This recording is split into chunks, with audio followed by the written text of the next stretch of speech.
యేసు ప్రభు గారి గురించి ఒక వీడియో చూశాను నేను రీసెంట్గాను. కొన్ని వార్తలు అయితే వస్తున్నాయి, వాటిలో అబద్ధమెంత నిజమెంత, అసలు యేసు ప్రభు గారి గురించి జరుగుతున్నటువంటి ఆ వీడియోలో ఉండే ప్రచారం ఏంటి అంటే, యేసు ప్రభు గారు ఒక దుప్పటి ఉండేదంట, ఆయన కప్పుకునేది. ఆ దుప్పటి అది పరిశోధనలు జరిపించారట. పరిశోధనలు జరిపిస్తే దాంట్లో 45% భారతీయ మూలాలు ఉన్నట్టు కనుగొన్నారట. ఇది వీడియో. దీని గురించి అయితే కనుక ఒక్కొక్కరు ఒక్కొక్క రకంగా చెప్తున్నారు అండి. ఆ దాంట్లో అసలు వాస్తవం ఎంత, అది ప్రామాణికం అసలు ఉన్నదా లేదా అనేది నాకు అర్థం కావట్లేదు. కానీ అంటే ఒక్కొక్కరు ఒక్కొక్క రకంగా చెప్తున్నారు దీని గురించి. ఏంటి, 1978 సంవత్సరం ఆయన కప్పుకున్న వస్త్రాన్ని DNA టెస్ట్ చేశారు. వాస్తవం అయితే కనుక రకరకాలుగా మాట్లాడుతున్నారు. DNA టెస్ట్ దుప్పటలు ఎలా చేస్తారో, బ్లడ్ ద్వారా కదా DNA టెస్ట్ చేస్తారు, లేదా వెంట్రుకలు దొరికితే DNA టెస్ట్, లేకపోతే శరీర అవశేషాలు ఏమన్నా జరిగితే DNA టెస్ట్ చేస్తారు కదా, ఎలా చేశారని ఒక రకంగా అనుమానిస్తారు.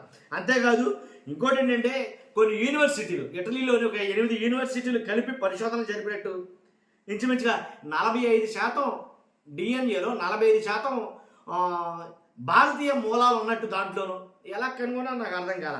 దాన్నేమో ఇంచుమించుగా ఈ విషయం మీదే 2.1 బిలియన్స్ మనుషులు దీని గురించి చర్చించుకుంటున్నారని అయితే రకరకాల వార్తలు వస్తాయి. అది తెలిసి నేను జర్నలిస్ట్ సాయి గారిది కూడా చూశాను. ఆయన వీడియో చూశాను నేను, జర్నలిస్ట్ సాయి గారు చేసినటువంటి వీడియో. దాంట్లో ఆయన మాట్లాడుకొస్తున్నాడు ఈ విషయంగా. ఏంటి, ఒక దుప్పటి DNA టెస్ట్ చేశారని. ఆయన వీడియోని పక్కన పెడితే కనుక ఆయన వీడియో కింద కామెంట్లు చూస్తే నాకు చాలా బాధ అనిపించింది. ఇప్పుడు ఎవరిని కించపట్టడం సరిపోండి మనం. ఎందుకంటానంటే, ఎవరు ఆరాధ్య దైవం వాళ్ళకి ఇష్టం, నోటికి ఏదొస్తుంది మాట్లాడేయడం మరీ ఎటకారంగా. అది ఎంతవరకు కరెక్ట్ నాకు అర్థం కాల. ఇప్పుడు అంటే అసలు సంబంధం లేనట్టుగా కొంతమంది ఏం చెప్తారంటే, యేసు ప్రభువుకి ఎలాగైతే యేసు ప్రభు గారి తాత కృష్ణుడట. విన్నారా మీరు ఇది? యేసు ప్రభు గారి తాత కృష్ణుడట. గ్రాండ్ డాటర్ లాగా, గ్రాండ్ మదర్ లాగా ఇలాగా ఏదో చెప్పు వస్తున్నారు. ఇలాగా ఆ కామెంట్లు చూసాను నేను. కామెంట్లు చూస్తే అసలు వీళ్ళకి అసలు ఎలా ఉందిరా బాబు నాకు అనిపించింది అనే విషయంగా. కొంతమంది అసభ్యంగా కామెంట్లు పెట్టడం. కాబట్టి ఏంటంటే, ఎవరినైనా సరే గౌరవించాలంటాను నేను. అది ఏ మతం కావచ్చు, ఏ కులం కావచ్చు, ఎవరినైనా గౌరవించాలి. నాకు తెలిసిందైతే కనుక ఒక వాస్తవం మాట్లాడాలనుకుంటే కనుక, టూరిన్ ఆఫ్ సారు, నార వస్త్రం అంటారు. యేసు ప్రభువుకి చనిపోయిన తర్వాత ఒక వస్త్రాన్ని చుడతారు. ఆ వస్త్రం ఇంచుమించుగా అంటే 14 అడుగులు వస్త్రం కలిగినటువంటి ఆ వస్త్రాన్ని 3 అడుగుల కొన్ని అంగుళాల పొడవు, అలాగే 3 అడుగుల 7 అంగుళాల వెడల్పు ఉండేటువంటి ఆ వస్త్రాన్ని యేసు ప్రభువుని పడుకోబెట్టినప్పుడు ఆయన కింద ఒక వస్త్రాన్ని పరిచి, ఆ వస్త్రమే ఆయన ఫ్రంట్ నుంచి కూడా చుట్టుకుంటూ వచ్చి దాన్ని ఏమంటారంటే నార వస్త్రం అని అంటారు. వస్త్రంగా కొంతమంది నార వస్త్రం దాన్ని చుట్టుకుంటూ రొటేట్ చేసుకుంటూ ఆ వస్త్రాన్ని చుట్టి యేసు ప్రభు గారిని సమాధిలో పెడతారు. ఆయన ఒకే వస్త్రాన్ని, ఏక వస్త్రం అది జాయింట్లు ఉండవు, అలాగే 2 కలిపి ఏమి ఉండదు, ఒకటే వస్త్రం అది.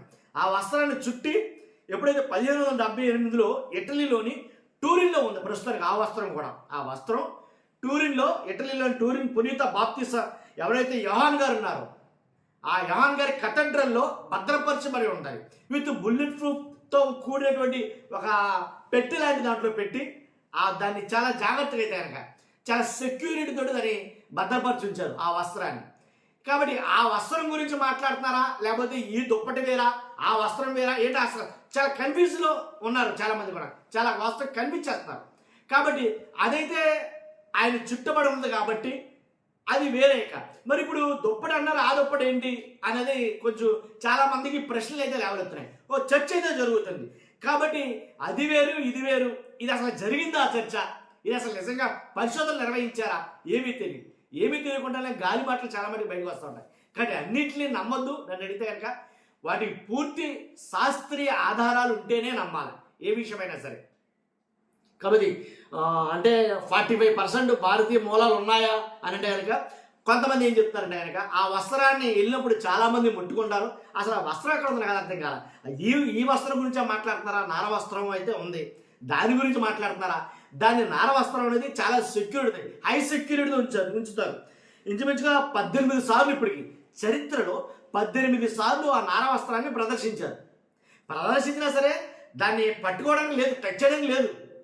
దాని మీద చాలాసార్లు 1-2 సార్లు దాడులు కూడా జరిగాయి. దాన్ని అంటించేస్తే నర్స్ తోటి దాన్ని మళ్ళా రిపేర్ చేయించడం, ఆ వస్త్రాన్ని కొట్టడం అని జరిగింది. అది ఆ వస్త్రమా లేకపోతే ఇప్పుడు ఈ మేళ చెప్తున్న వస్త్రం ఏంటో నాకు అర్థం. మీకేమైనా తెస్తే ఖచ్చితంగా కామెంట్ రూపంలో తెలియజేయండి. కాబట్టి లేని మాటలు మనం మాట్లాడుకోవద్దు, అదే చెప్పాలి. మనం చూస్తున్నాం, మీ అందరూ కూడా మీ అభిప్రాయాన్ని కామెంట్ రూపంలో తెలియజేయండి. Thank you.